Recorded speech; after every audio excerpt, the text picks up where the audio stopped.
தற்போது கிடைத்துள்ள அண்மை செய்தி. சென்னை ரேடியல் சாலையில் வைக்கப்பட்டுள்ள திமுகவின் பிரம்மாண்ட பேனர்களால் வாகன ஓட்டிகள் அச்சம் தெரிவித்து வருகின்றனர். விதிகளை மீறி வைக்கப்பட்டுள்ள பேனர்களால் வாகன ஓட்டிகள் பெரும் அச்சத்துடன் பயணிக்க வேண்டிய நிலை ஏற்பட்டிருக்கிறது. அண்மை செய்தியாக பார்த்துக் கொண்டிருக்கிறோம். சென்னை பல்லாவரம் துறைப்பாக்கம் ரேடியல் சாலையில் துணை முதலமைச்சரை வரவேற்று பிரம்மாண்ட பேனர்கள் வைக்கப்பட்டுள்ள நிலையில் ஆளும் கட்சி நிர்வாகியின் இல்ல திருமண விழாவிற்கு வரும் உதயநிதியை வரவேற்று வைக்கப்பட்டுள்ள பிரம்மாண்ட பேனர்களால் சுமார் 3 கிலோமீட்டர் தூரத்திற்கு நடைபாதையை ஆக்கிரமித்து பேனர்கள் வைக்கப்பட்டுள்ளதாக பொதுமக்கள் குற்றம் சாட்டுகின்றனர்.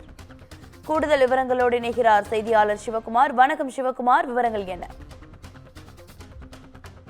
வணக்கம் சாரா. சென்னையை அடுத்த தாம்பரம் மாநகர திமுகவின் பம்மல் வடக்கு பகுதி செயலாளர் திரு ஜெயக்குமாரின் இல்ல திருமண விழாவானது இன்று மாலை பல்லாவரம் துறைப்பாக்கம் ரேடியர் சாலையில இன்று நடைபெறுகிறது. இதற்காக பல்லாவரம் முதல் துறைப்பாக்கம் ரேடியம் சாலையில பல்வேறு பேனர்களானது நடுவழியில அமைக்கப்பட்டிருக்கு. இதன் காரணமாக இந்த போக்குவரத்து வாகனத்துல செல்லக்கூடியவர்கள் ஒரு சிரமத்திற்கு உள்ளாக சூழலானது காணப்பட்டு வருகிறது. இந்த திருமண நிகழ்ச்சிக்கு துணை முதலமைச்சர் உதயநிதி ஸ்டாலின், எம்பி ஜெகத் ரட்சகன் மற்றும் அமைச்சர்கள், மத்திய அமைச்சர்கள் உள்ளிட்ட பல்வேறு நபர்கள் கலந்திருக்கிறதுனால அவர்களை வரவேற்கும் விதமாக இந்த பேனர்களானது அமைக்கப்பட்டிருக்கிறது. குறிப்பா இந்த பல்லாவரம் மேம்பாலத்திலிருந்து திருமண மண்டபம் வரை சுமார் 3 கிலோமீட்டர்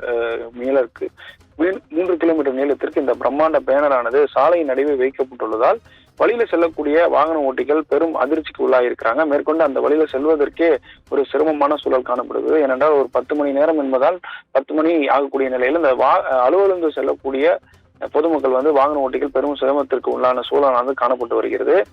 இந்த அரசியல் கட்சிகளுடைய பிரமுகர்களுடைய திருமண விழாவிற்கு இது மாதிரியான பேனர்கள் வைக்கக்கூடாது என்று உயர்நீதிமன்றம் ஏற்கனவே ஒரு உத்தரவை பிறப்பிக்கப்பட்டிருக்கிற நிலையில இந்த உத்தரவை தமிழ்நாடு அரசு, அதாவது ஆளுங்கட்சியா இருக்கக்கூடிய திமுக அரசு முறையாக பின்பற்றவில்லை என்று அப்பகுதியில் சேர்ந்த பொதுமக்கள் குற்றம் சாட்டி வராங்க. மேற்கொண்டு தமிழ்நாடு முழுவதும் இதே போன்று ஆளும் கட்சியினர் சார்ந்த இந்த இல்ல திருமண விழா ஆன நிகழ்ச்சிக்கு இது மாதிரியான சாலைகள்ல இந்த பேனர்கள் வைப்பது மிகவும் கண்டிக்கத்தக்கது என்று பல்வேறு கட்சியினரும் தொடர்ந்து குற்றச்சாட்டி வைத்து வரக்கூடிய நிலையில இந்த நிகழ்வு பெரும் ஒரு குற்றச்சாட்டுக்கு உள்ளாக்கப்பட்டிருக்கு.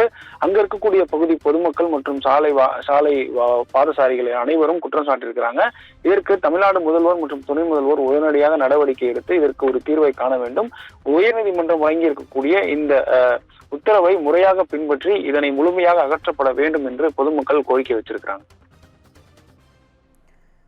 விவரங்களுக்கு நன்றி சிவகுமார்.